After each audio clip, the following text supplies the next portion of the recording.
right, welcome to the September meeting of the Southampton Village Planning Commission. We're going to discuss two things tonight. First is first we want to talk about a follow-up on the issues we heard at the public hearing on the sewer map and plan, and next steps on that. And then next steps on the when the trustees passed over two meetings their provisions on the for the FEMA zone and the zoning in the small lots, there were several items that were not concluded, and want to talk about how we're going to proceed on those.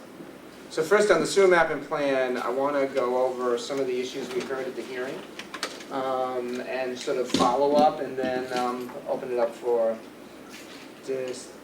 discussion about next steps. So I think the first step, the first issue that we heard at the meeting was a discussion about what the proper boundaries should be. And that particularly relates to the west on Hill Street. And so the boundary of the district as it was presented at the meeting includes the Southampton Inn, but stops there. Obviously, we are aware that there are various plans for doing something at the Village Latch. So one of the things I think is whether or not the area should extend to cover whatever's done there. Secondly, there was talk about to the north. Whether the houses adjacent to where the plant would be should be included in the sewer district, or whether we should try to keep it as basically exclusively a commercial zone. And then third was whether or not to attempt to include the town hall and elementary school as part of the district. These are all, I think, related to drainage ultimately, but that's the first issue that we heard. I don't know if anyone wants to comment on that. I think there was one more issue, the condominiums. That's what I meant, I'm sorry. The condominiums at Cooper's Farm Road. Right, those should be included. Right. Well, if you include the residential properties adjacent to the service station to the north, Right. that's a block that's been blocked down, that's residential. And then that would fall under the same reason, wouldn't it, as the condominiums? I think we should stay strictly commercial. I think we should too. Well, That's my feeling. Right. My only concern was that there was a lot of work done on reviewing the village business district zoning. And Right. there were changes made to that Right. after a lot of discussion. Right. So I just want to be careful that anything Right. outside of that Correct. study, we're considering what potential growth might occur Right. because of that. Yeah. Because once you have the sewer district, you Right. potentially increase the entitlements, Correct. and that someone could more readily do multifamily or more residential. Right. But also I think that from a practical standpoint, I think to include individual homes it's difficult because you Right. have multiple connections. Right. They're like very small connections, and they're in the back of the house. But when it comes to condominium, it is a single outflow. It's a single pipe that goes to their common system. So it will be relatively easy to connect when it's a group of houses that have a single connection. Yeah, but there's a cost factor involved too. For Right. condominiums. I would not, they're residential, not commercial, they have a different set of problems. They're in a high area, the sewer system there is not, it's not Right. creating a problem. So your concern is more of a cost one, potentially? Well, that's part of it, but I think we should be consistent. Either it's going to be something for the business district, or something we want to do also for the residential. But- At this point, I would leave the residential out, in my opinion. But typically, multifamily is a commercial code. See, there's 1 and 2 family homes, and then there is multifamily. And multifamily and commercial are similar codes. So in my view, I think that condominiums, whether it's anything from the Village Latch or the Cooper's Farm condominium, I think if we should give them the opportunity that if they want to connect and reduce the pollution in our area by a factor of like 50 when it comes to nitrates, I think we should give them at least the. I mean, there's kind of two competing things. One is the environmental benefit, which is clear. Yeah, You not really. process the Not waste. really, Yeah, and Well- it is on the hill. not really, it's not There's- clear. That's part of the theory. Well, at least in terms of the way Suffolk County code works. Right, It allows you to handle more outflow. right. So that, but balanced with that is, what other, what other limitations or how will those parcels be developed? Correct. So I don't know, what's the current zoning on the Village Lash property? Is that, it's not in the BV or is it? in the BV? No, it's not. So it's just a It has residential, a So residential residential zone. so they're gonna have to go in for a change in no matter Unless, Yeah, but unless it becomes a hotel, but I mean, to connect later is not a problem. If Yeah. you're gonna connect later, just connect them. Correct. The- That's a very good point. Well, that's which- the point. Which we should realize. So one thing we are talking about, which is very, excellent point, I'm glad you brought it up, was, one of the things we're talking about is what is in the initial district versus what might be added a little later. Right. So we're really, the conversation is first of all, what should be in the initial district we're setting up? And obviously, there's a capacity of the plan that goes significantly beyond that initial Right. district, but the question is what should be in the initial. So Let's so keep it's it a red simple. line, yellow line, yeah. Right. Keep it simple, Right. keep it commercial. But I think condominiums.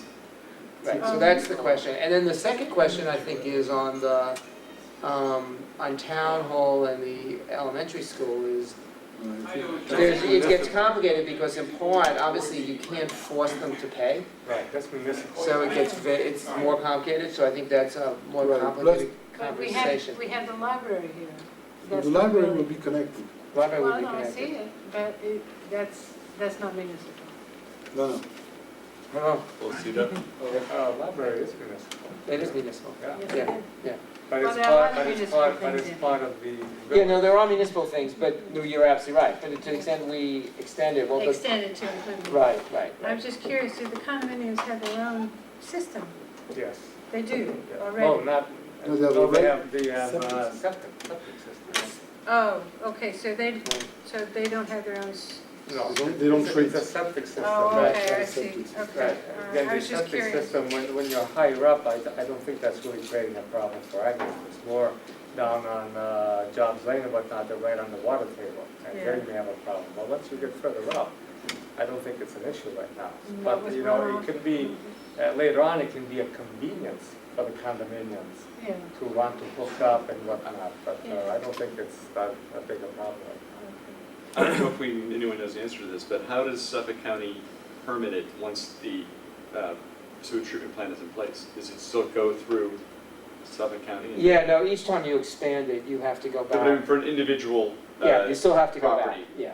you have to go back. Generally, they're not added on an individual basis. Generally, most villages add, a group. But these people generally don't do it for individual ones. See, what happens is that when you initially permit the plant, Right, you permit the plant for a certain flow based on the code flows.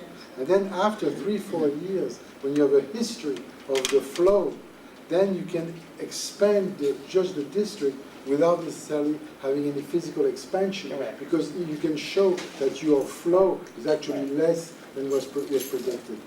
is it So a that- fairly simple process at that point? Yeah, so if we can show that, for example, we designed It's the not plant 5 that's, let's say, years. 120,000 gallons, Okay. because that's based on the calculations per square foot, and then we only use 60 or 70,000 gallons, then they will allow us to. See, what it's based on is your water meter.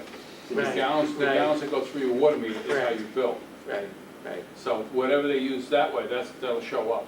Yeah, I was just wondering if you had, if people would have to wait another 5 years to get, But it's fairly simple.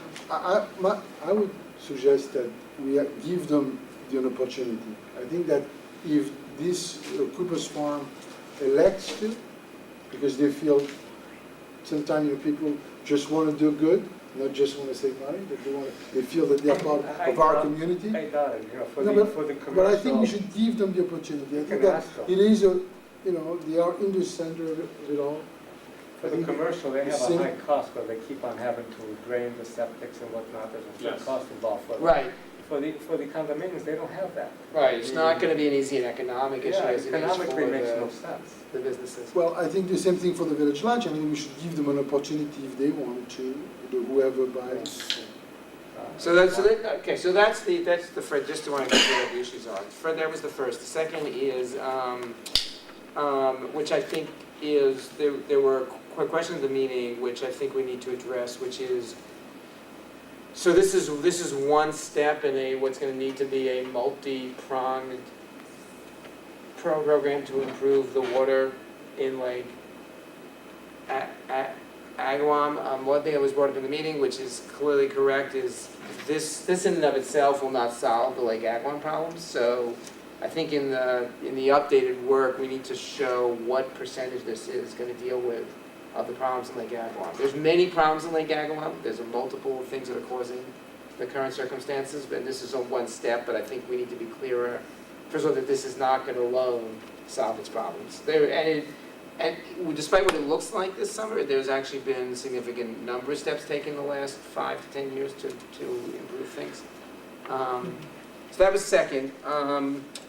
Third, there in the area, the village property, which the consultants had recommended for the leaching area, there were questions raised in the meeting of whether there was a legal prohibition on using that area for leaching when the property was deeded to the village.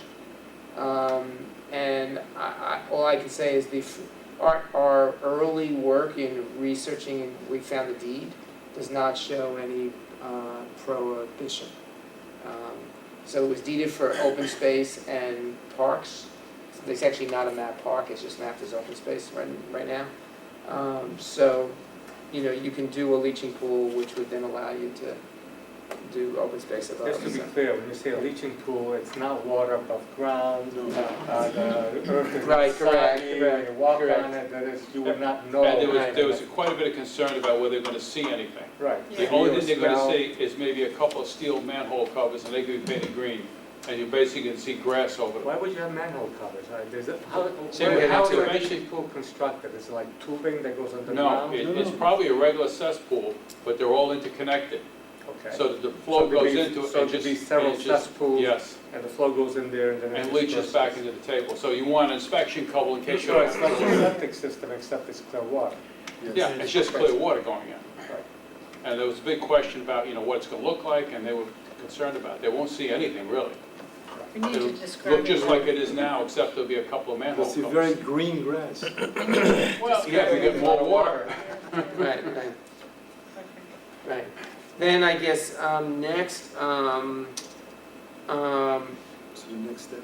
I'm sorry, let me just, we're gonna try to do a separate workshop with business owners in the village to make sure people really understand what this would provide, what they would need to do.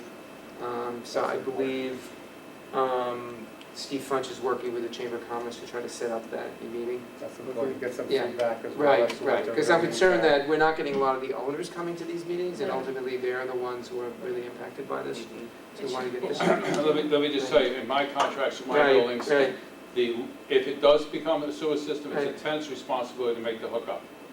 Interesting. And that's how the leases are written. So you'll probably find that it's the tenant's responsibility, not the landlord's. In which case, we'll need to meet with the tenants, so they understand. Yes. Well, I mean, does it have to be Well, that way? and or That's, both. I mean, that's the way all leases have always been It is- written that All way. right, It's a but that- tough clause. But that's because there is no sewer system and therefore you just put, it's probably boilerplate. But in this case, the municipality can really decide who to bill and who to deal with. It's not, your lease has nothing to do with. Well, it's us. in there, if it becomes available and they have to hook up to it, Right. they're responsible. But the But it's a standard. municipality is not gonna give the option of hooking up. The municipality is gonna expect you to hook up. That was So the that's- other question I was gonna ask you. Right. How many of these, suppose somebody refuses to hook up to the system? They're gonna They be have to hook up. Mm. So we have to deal not with the Yeah, tenants. Yeah, they do within, require- I think, Right. 2 years. Okay. Within 2 Well- years. But I think you have to look at both. Both. That's Depends what I on how the think. leases are written. Right. Our Yeah, leases are definitely written in should. our buildings, it's the tenant's responsibility to hook up the, Right, it becomes it's available. meaningless right now because there is no sewer system. No, there's no So- sewer system. So it's a clause that's boilerplate that's in a lease. Right. Yes. It's not something not that you did in specific. anticipation Right. of. Well, it's Therefore- an ironic, funny thing, it's been on our leases for years. Right, of I don't course. know why it was, I guess my father It's put it in years boilerplate. ago, It's and it's just boilerplate. been kept in it. A lot of them are boilerplates. Yeah. So you'll just have to get rid of the boilerplate when you renew the Yeah. lease. Okay, and then I think the final point I have is, I think one of the things we heard at the meeting was, and we've stated ourselves from time to time, is concern to make sure that the SEQR review adequately cover the potential growth that the sewer district provides. So I think we've asked the consultants to go back and look through the EAS and make sure that we undertake that analysis. So just as an example, the easiest example, so if, because the sewer district goes in, you have the potential for several new restaurants to open, make sure we've taken account of the environmental impact that has. And that will go across the board. So we've asked them to look again. We want to make sure that when this is done, that we adequately cover that. That later on, there's not contention because. Right, right. Not It covered. didn't adequately cover the But potential. that was my only concern, because we Right. did gather a lot of that data for the district. Correct, but not all of it. So we're gonna try Right. to figure out what the gaps are. Because there's certain things where we said, without sewers, you really can't do it anyway, so we're not gonna analyze that piece. That's really what we need to make sure now is adequately covered. And I think one of the Right. issues that with the additional economic activity, like additional restaurants, Right. will be parking. Yeah, Parking yeah. is gonna have to Uptown. be I think we have plenty of dealt with. parking. Yeah. I mean, we have overcapacity right now. Right, You right, feel me? yeah, Yeah, there's yeah. plenty of parking. Yeah, it's just they all park in one lot. That's the problem. Right. So at some point, they just not have to decide to use all the parking. Right, There's right. plenty of parking. Right. So, any other questions about the sewer map plan? Anybody else here? Okay. All right, so zoning. So let's go back for a minute and then talk about next steps. So, zoning has really been really falling into two separate but very much linked categories. One is about almost a year ago now, maybe 10 months ago now, we started to look at how to deal with the changes that were occurring in the FEMA zone because of the new rules, which required significant additional elevation of houses in that zone, as much as 15 feet. And so a study was undertaken by Nelson Pope at the direction of the trustees. We had several public meetings. The trustees basically, passed a law 2 months ago, which probably its most significant. Well, it made some changes to certain setback rules, but probably the most important thing it did is for the first time applied the pyramid law in the FEMA zone. However, there were many other recommendations that were made in that study which really have not been addressed. So that's one item. And then the second thing is, after that, there have been a lot of issues raised about significantly larger houses being built in the smaller lots. We had, the Planning Commission had passed an amended zoning code about 8-9 years ago, which for the first time introduced form-based zoning in the village, including a pyramid law and other restrictions. We looked back actually at some of the material from that period. Many of the recent houses we see are significantly larger than what we had presumed at the time would happen under the new zoning. I think we just, sometimes hard to understand everything people can do. And so there's been a lot of controversy in the village about that item. We had a few public meetings. The trustees passed a law at their last meeting, or their meeting a month ago, which instituted height limitations according to the size of lots. And also had several restrictions on parking. We said when we were at that meeting that there was still more work to do to make sure that we could bring our zoning in line with what's now occurring. And so we've been talking about really at the commission what would be the best way to move forward from here and try to come up with, I guess the way I would define it as a clearer set of facts. So more clearly understanding what is happening, how it compares to what historically has happened in the village, what has happened more recently in the village, what's happening now, and then the impact that various zoning changes would have on that pattern. So we're putting together what would be a request for proposals to hire an expert to help us look at these and really do the research that I think hasn't really happened. So people make a lot of statements at hearings about what sizes things are, what impact it has, how it compares. They don't seem to us always to be very fact-based. So we think it would be really helpful to get a set of facts and then decide what we do. So I'm going to just read a little bit of this. It's fairly short, and then we should talk about it and talk about what we think next steps are. And the idea would be we would have people who respond to this RFP come in for interviews at our next meeting on, I think it's October 2nd. So try to move this forward. So this is a request for proposals for a review of build conditions and certain planning regulations in the village of Southampton with specific attention to lot coverage and gross floor area. So the village of Southampton has recently adopted changes to residential zoning regulations that impact permissible height of residential structures, clarify parking requirements, and extend pyramid rules for height and setback. The Planning Commission has been asked to study whether further regulation and zoning modifications are necessary for the harmonious development of new and renovated houses. The Village of Southampton Planning Commission is therefore soliciting the services of a registered architect, professional engineer, or urban land planning firm to conduct a review of historic built conditions in certain residential neighborhoods, compare these conditions to more recent residential construction and permit applications, and evaluate various zoning methods to address issues identified in this analysis. So really this is to try to get us all on the same page as to what actually exists, which I think would be a very important first step.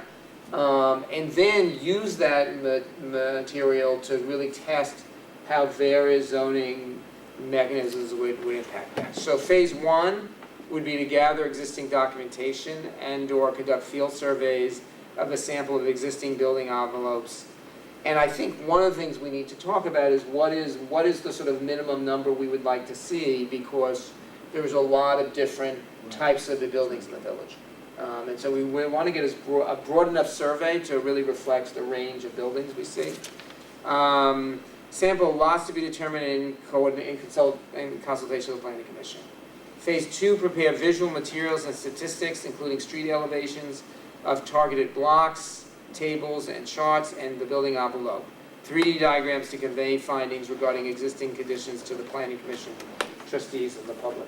And just, a comment here, this really tracks what we did in the Village Center, where I think the Village Center, we sort of started in a more rational place in a way, and it's what we started with is we asked the consultant to look at the Village Center and see what the existing inventory was. And for those of us who were on the commission at the time, which I guess is the three of us, it was very interesting because what we actually realized, which I don't think many of us realized before the inventory, was there were buildings on Jobs Lane and Main Street, which we all agreed were sort of the ideal streets we wanted to see replicated on Nugent Street and Windmill Lane. For 3 stories. Right, and they ranged all the way from 1 story to 3 stories. And really what was characteristic, it turned out, was not that they had a consistent building envelope, but actually it was a varied building envelope. And that's part of what made those streets really work. And so when we got to talking about Nugent Street and Windmill Lane, I thought we had a more coherent conversation sensation because we're talking about real facts. So I think that's what we're talking about now trying to do in the residential lots, is to try to get an inventory that similarly gives us an educated sense of where we are. Because I think we all throw this around without sort of a lot of facts. So that's second. I'll take questions after we're done, sorry. And then third is phase 3 is to hold up to 3 separate several-hour focus sessions, and we're thinking these might be as much as 3 to 4 hours each, with stakeholders to discuss finding and recommendations for change, and then bring this to at least 2 meetings of the Planning Commission. And then finally, to synthesize the data and the focus groups and prepare recommendations regarding possible changes to the entitlement process with a specific regard to lot coverage and GFA. So before we take questions from the audience, any comments, thoughts, how you'd like to see it happen? Well, I think that's a very good idea. Okay, I think that each of us have their own opinions. right, There's been an extensive discussion, right, and I think at this point it does require right, an actual study, an actual, right.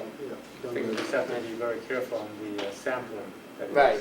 where you look Yeah. at sampling. Right. Exactly. And, for example, the needs for today, Right. for larger homes, and whether we like it or not, who's doing most of the investing building is not locals, but people using Right. these as second homes. Right, So the need is much different from what it was Sure, in the of course. past. And, We still have areas which are very lovely, but are Right. ranch houses, right, which function perfectly for who are there right now, right. but may not be what is the future. Yeah, So that's we have to my- be careful. yeah, that was my The thing. the other thing is, when we put basements in, basements was storage. They were Right. never for living quarters. Right, right, And that's changed now. right, So that's added to the square footage of the houses now. right, And that's something we have to take in consideration. right. And that has real impact. But I There's think- parking but I think impacts, the there's idea drainage behind- impacts, and there's also. All of can these address comments is just to, let's look at that information and have a little bit more timely and consistent conversation Right. with many people. Right. Just Well, start I having- think that what the lesson was learned in that you did this study for the village center and, well, the revised of the zoning, Right, and you were trying to calculate future, right, and maybe you didn't, because obviously there are things that are coming up that you did not foresee. So I think for planning in general is always to have an eye on the future right, right, and to consider that not just what was old or what is now and what is being built, but what, future. right, right. Even Well, I going think back w- to the basement, I mean, when I built my house in 2004, at that time, already people were building basements with the idea of using the space for playrooms, bedrooms, or whatever. I mean, I never finished my basement, but I built it so that if I wanted to in the future, I could You know do what it. they're doing now, though, the foundations are extending beyond. Correct. That's wrong, that you Right. cannot do. See, so, but They're that's doing what's it in the happening village? But I now. think, the Yes, village? yes, Oh, yeah, yes. oh, yeah. Oh, really? Oh, yeah, But to your Yeah. point, and I think what a really important part of this process will be, yes. is having at some of those meetings, the architects and the builders and residents, so things will come up, like Right. what is the new demand for housing? Right. And why is that I think happening? this will be very important. I mean, all of us have, as Mark said, we have certain opinions and based on how we live and where we are and whatnot, but we don't have a total picture Right. as to what's really going on. So this will be very interesting. No, it'd be good.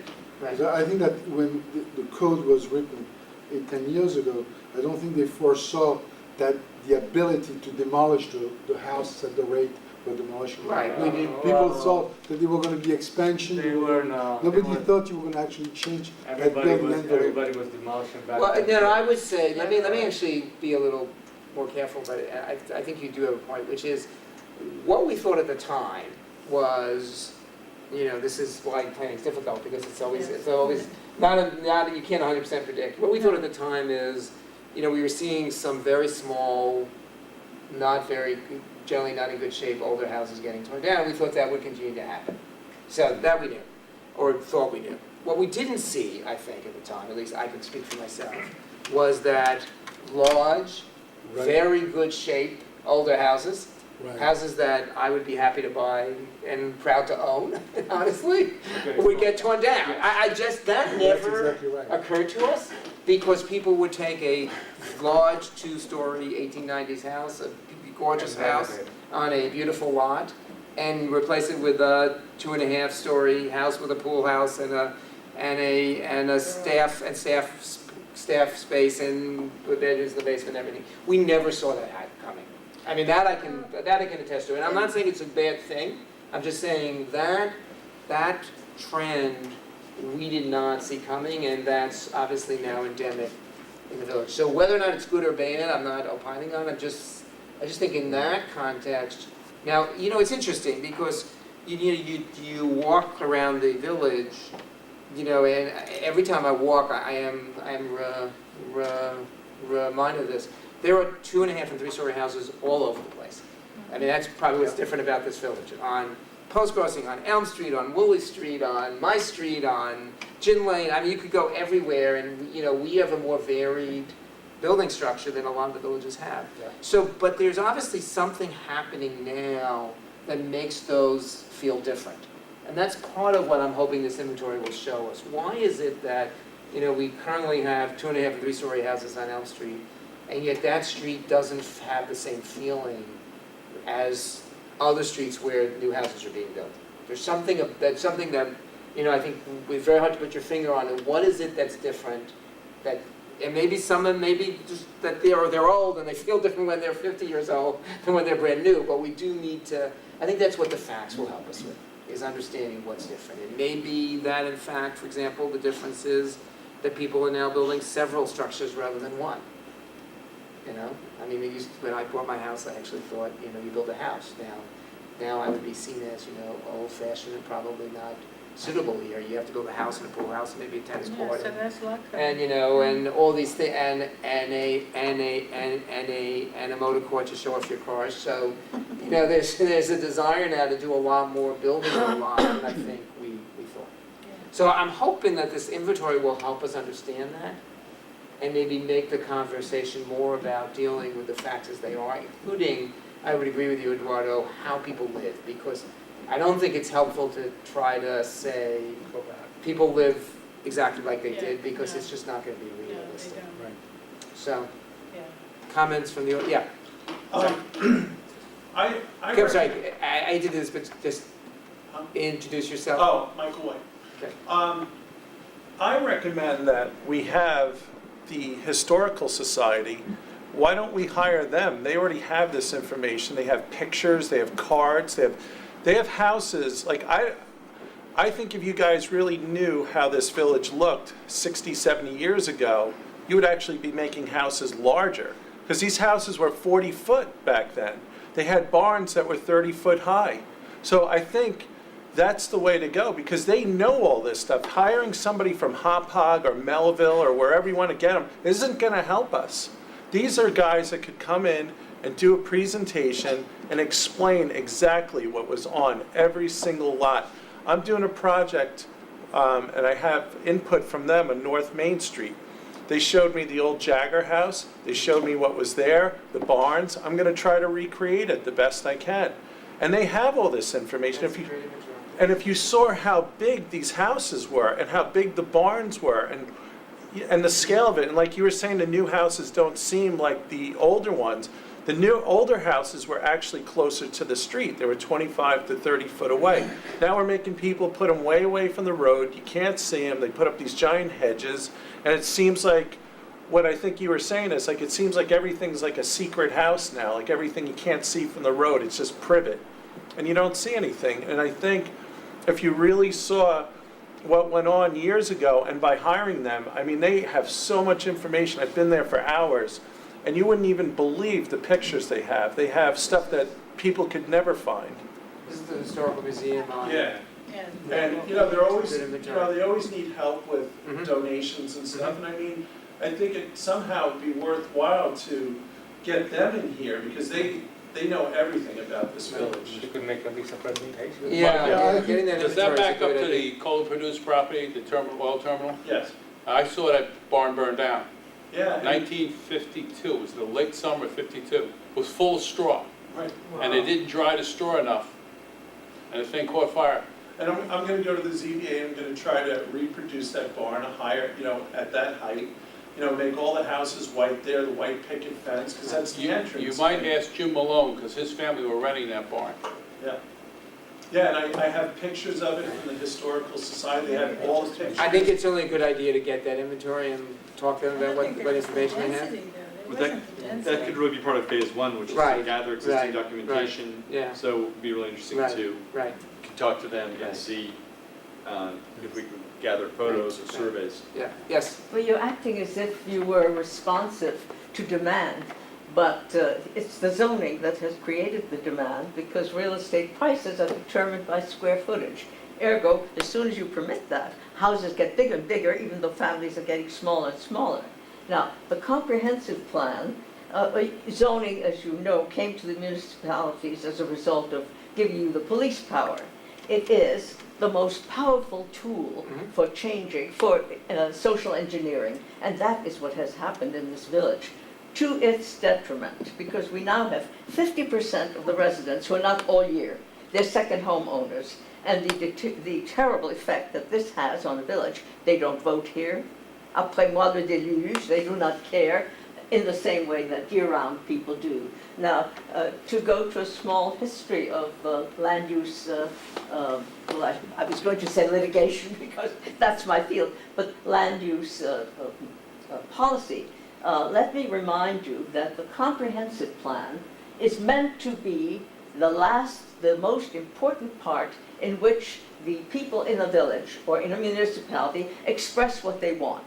The last one that we had, which was based on surveys, telephone and written, which got 18% return, the written, by the way. That's an excellent firm that did that, May 2000. I've used them in the city against Solo. The point is, it is high time that we ask the residents what they want. And I don't mean, how you structure and how you word a questionnaire is precisely the kind of answers you get. So I'm a little leery, and I would like to be a for-free consultant on looking at that survey, if you actually do one, I'm talking about a questionnaire, to make sure that it is not loaded, because so much in this village has been loaded and run for the real estate industry. It is high time, because the 2000 survey, the residents said the houses are too bulky, and they were then talking about little 1.5, 2-story houses. Now, nobody has asked them again.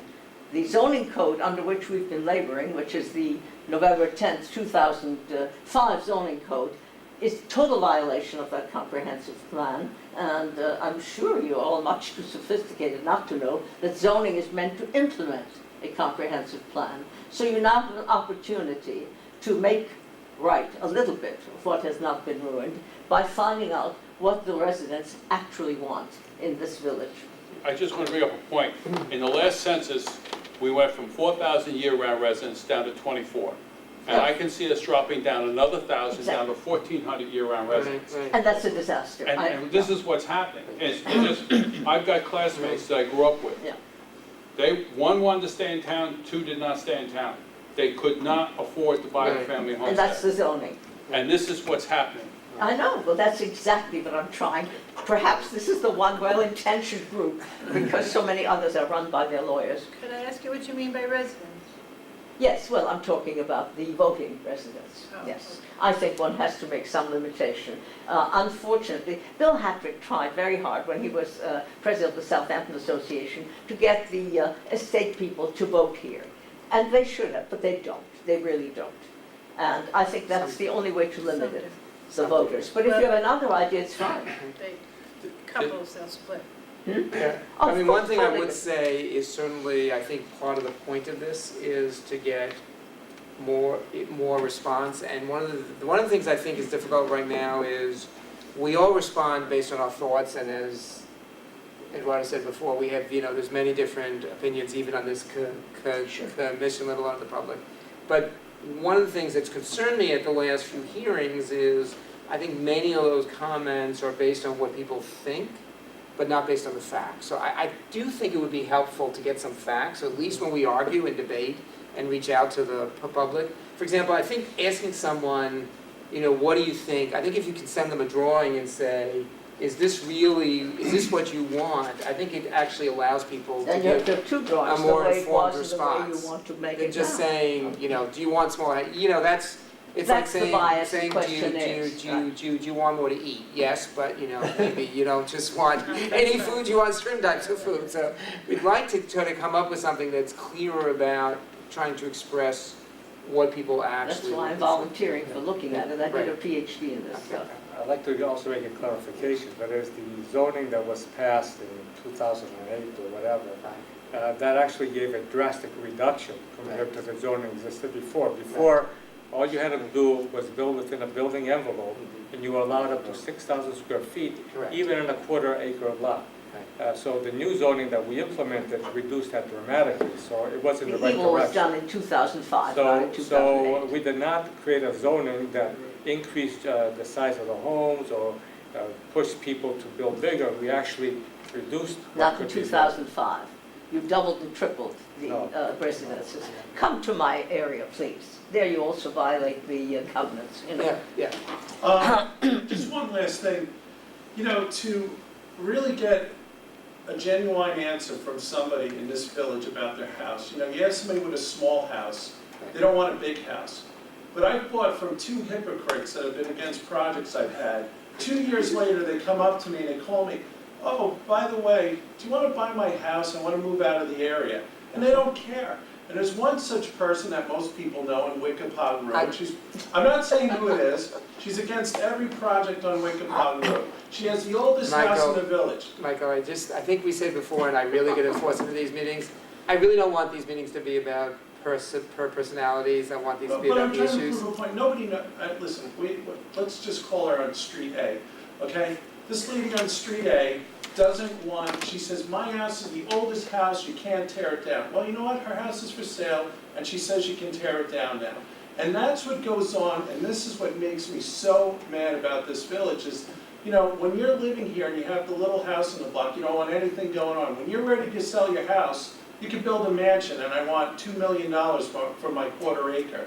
So you're not going to get a real answer from people, and I think it's wrong to start saying to people what they can build, what you can build in your basement. That's totally off the charts, and there's so many areas in this country, like Greenwich, Connecticut, or Park Avenue, that I can't afford to live on, people can't afford to live on, so I don't move there. Okay, you can't say, well, Southampton Village is so expensive now, we got to start making the houses smaller and screwing up people's real estate value so regular people can live here.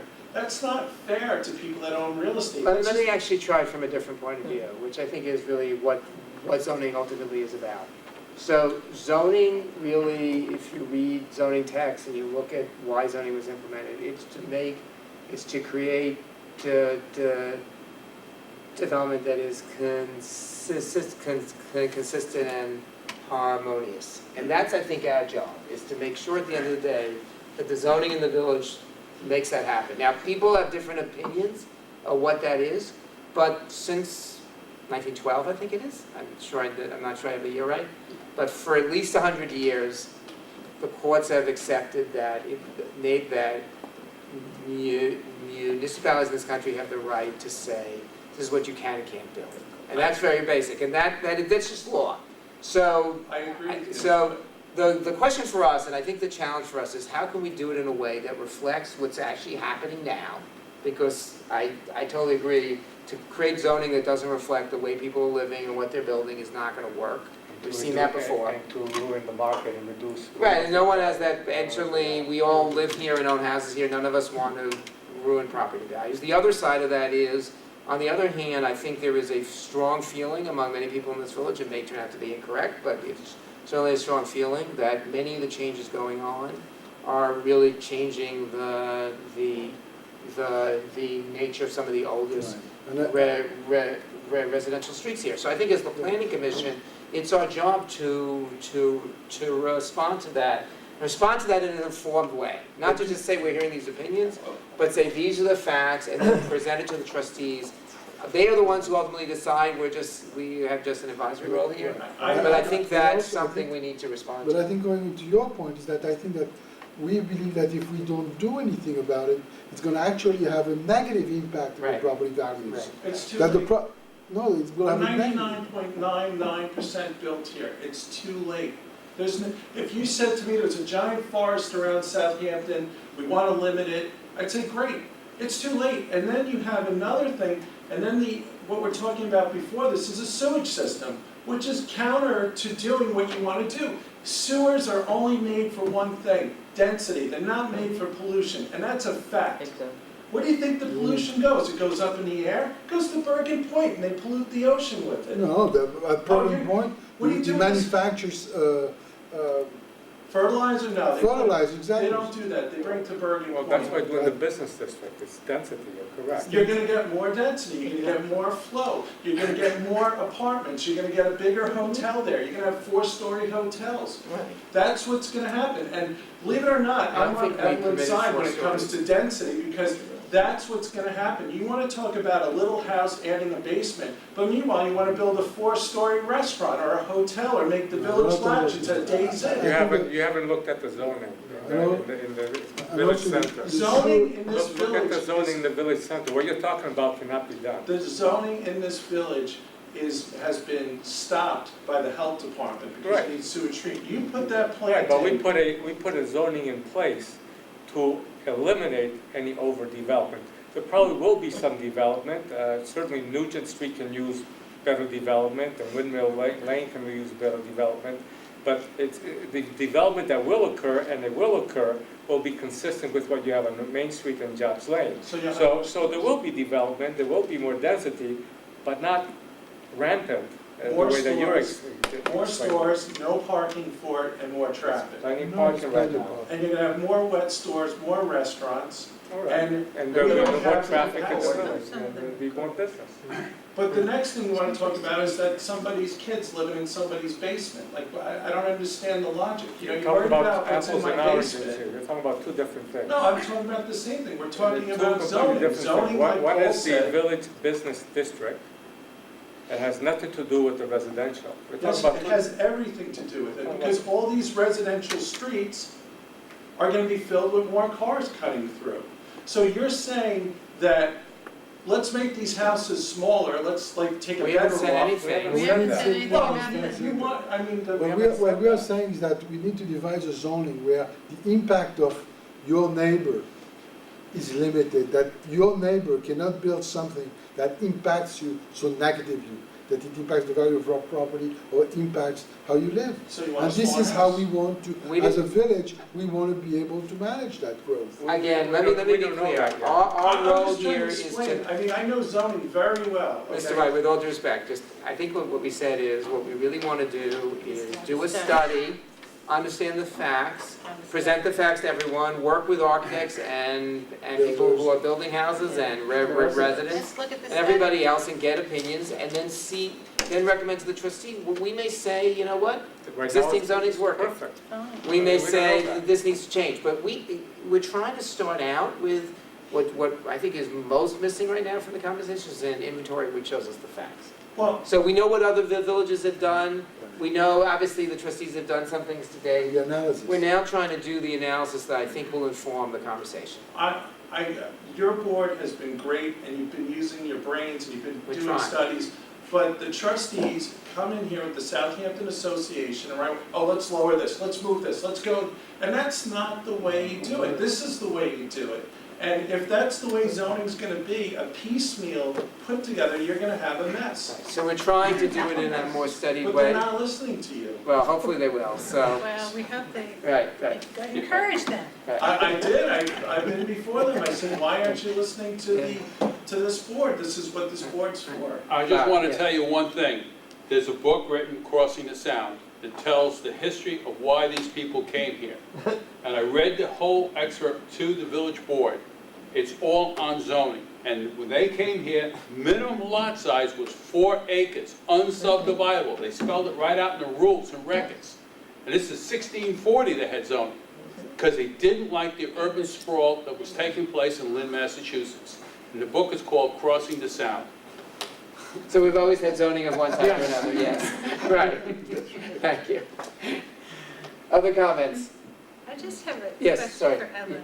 I mean, you want a survey for the voting residents. Yeah, But that's what about about- 2,700. But what about the people that pay taxes? The what? The people that pay taxes?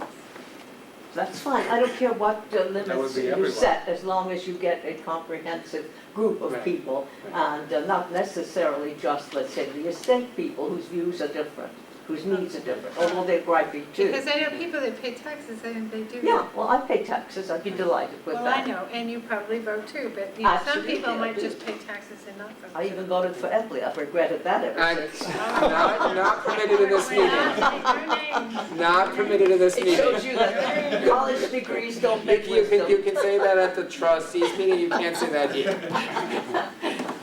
I do say So I that. approve of this plan. Okay, so we're gonna go forward with Yes. this.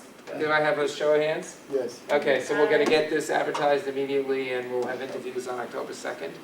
And there's a number, I'm gonna put together a list of the issues that have come up in the various meetings that we think are not resolved on the zoning. There's a long list. There's Yes, oddities, as we know, in some No, of I the vote larger against lots. this, you should have listened to me. yes, we should have, I thought that. Okay? Thank you. Thank you. That's it. Paul, is that it? Absolutely. Other comments, I'm No, sorry. the only other comment I was going to Yes. make was, and again, Right. this isn't done from a survey of Right. the entire village, but I would say probably most of the older houses were very vertical, Correct. as opposed to the ones today that are being Right. built that are much more Right. horizontal. And you have a lot of architects Right. that look at the zoning code and say, I can build 10 feet off of this line to 10 feet off of this line, and we'll just fill the whole thing Yeah. in with house. Yeah. Whereas I think 100 years ago, people, would build a house to their needs, but Right. they didn't necessarily just, well, there was zoning 100 years ago. But now, whatever the zoning code says, that's what it's built to. Yeah, I agree with you. And I And I think that's the difference, because there are some, Right. obviously, very big houses on Post Crossing, Right, right.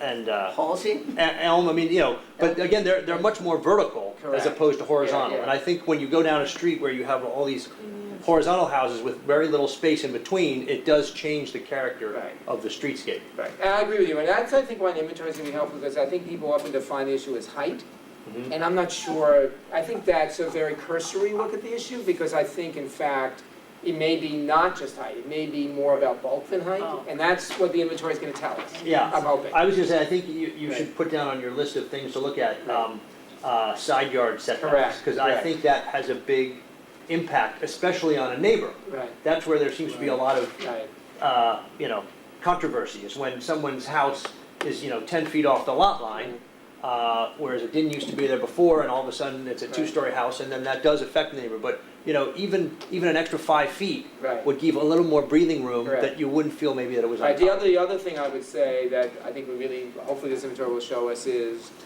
really, and I'm gonna use the term probably not in the most scientific way, the whole issue of lot coverage. Yeah. So, Yes. one of the things that occurred to many of us, I think, is when you look at Post Crossing and you look at historic pictures of Post Crossing, and it's clearly a gorgeous street, you see very large houses. However, those were large houses on large green lots when they were Yeah. built. And so I think maybe part of what's going on now is people are seeing houses where, there's a house that was advertised last week in South Press, a new house. And it's a large house, but beyond that, if you look at the picture, what's really striking about it is the lack of any space for a lawn. Yeah. Because it's pool, and it's pool house, and it's shed, and it's, and it's deck, and by the time you're done, that's a really different environment than we've historically happened in the village. So those are the things that I'm hoping the inventory will help us with, is understand in a more comprehensive and studied way what the issues are. Yeah. Because I think it gets shorthanded into things that are maybe not totally accurate.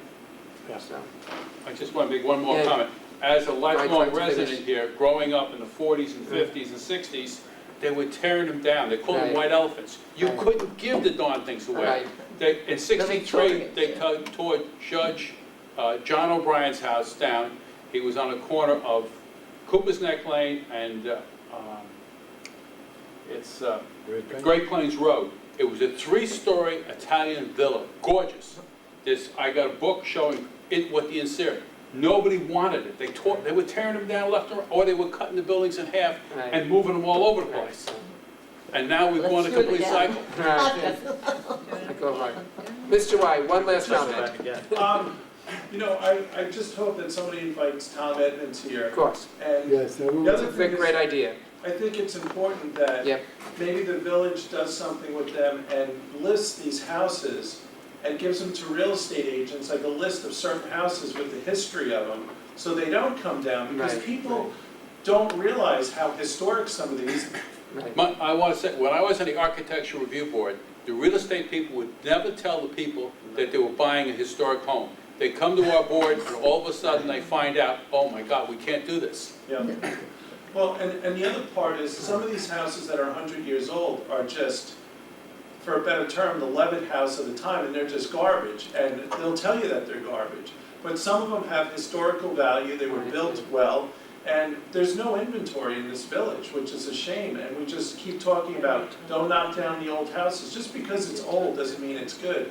And just because something's fallen apart a little bit doesn't mean we should tear it down Right, either. right. And we have no inventory, and the ARB Yep, constantly I talks totally about agree with you. historic houses, and they're not really sure what they're Right. talking about. Totally agree. Didn't Well, we used to make inspections of these Yeah. houses. I don't know if they're doing it. Yeah, I think, Not really. that's, it's Not really. the consultant. Okay. Paul, I know you want to leave. Yes, I sorry. just wanted, Board before, members, we used to two, or maybe three of us would inspect the house. Not the consultant. Okay. The consultant would only be in to add the advice, but we would actually physically go there and check the houses. Mr. Magnet. And some of the houses we gave permission, they were just, you know, they were just too far gone. before you break, I just wanted to mention the FEMA specific Yep, zoning. Yep, Because I know the Board of Trustees enacted a pyramid law right, in the FEMA zones, Right. but there were a lot of other correct, portions that were left open. right. And I think, you know, I Right. watched the August 13th Right, meeting right. on video, thanks to Charlie. Right, And I saw that the mayor and the trustees said they were going to right, ask you guys for Yes. more recommendations Yep. that they could address at future meetings, Yep. but they wanted to get in the pyramid law because the moratorium was expiring. right. And I, Which all made sense, but you know, I just wanted to make that needs to sure be added to this. that, Yes, you're right. that you're Yep. working on that. And, Yep. and again, not to sound like a broken record, but I just wanted to bring up, you know, two Right. things again, and one of them was what I mentioned previously. Right, I think you should still look, and you know, I got out right, the village code again, I think you should still look at the side yard setbacks on larger lots.